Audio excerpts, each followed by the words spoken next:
Татарин на российском престоле. Могло ли такое быть? Как проявился актерский дар Ивана Грозного?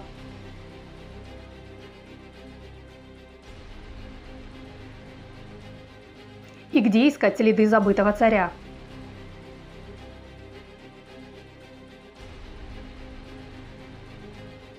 Татарин на российском престоле. Могло ли такое быть? Не только могло, но и было. Зима 1616 -го. Января 5-го дня в Симоновом монастыре тихо скончался старец Стефан. Вот уже много лет монах ничего не видел, так как давно ослеп. На престоле Михаил Романов. Страна потихоньку начинает оправляться от периода безвластия, названного впоследствии смутным временем.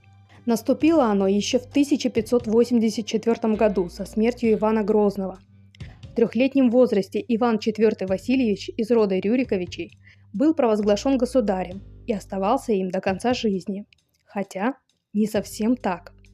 Был короткий период в его правлении, когда у России был совсем другой великий князь. Этого человека звали Симеон Бекбулатович. Такое имя он получил, приняв православие. До этого же он именовался Саин Булат. Он был татарином и прежде чем зайти на престол, княжил в Касимове, городке на Оке-реке. Как же ему удалось потеснить самого Ивана Грозного? И каким образом последний вернул себе власть? Дело в том, что Иван Васильевич сам лично поставил Симеона Бекбулатовича во главу государства. Но зачем? Причина кроется в политике Грозного царя. Знаменитая опричнина, затеянная Иваном Грозным, была по сути национализацией собственности. Земли и имущество знати и церкви отбирались в пользу государства. Само собой, добровольно расставаться с богатствами никто не хотел. Ну а методы жестокости, насилия и репрессий не могли позволить этому продолжаться долго. Народное недовольство достигло пика, и вот в 1572 году опричнина была отменена. Однако Иван Грозный еще не достиг всех своих целей, и он придумывает хитрый ход. Прикрываясь именем нового царя, в 1575 году он по сути возобновляет опричнину в отношении церкви и продолжает конфисковывать церковное имущество. А в 1576 возвращается на трон, чужими руками осуществив задуманное. Надо отдать должное актерским способностям Ивана Грозного. Фарс с отречением был поставлен на славу. Под именем князя Ивана Московского он съехал из царских палат и поселился на Арбате за Неглинной. В письменных документах он демонстративно обращался к новому государю в уничижительной для себя форме. Вот, например, такая цитата.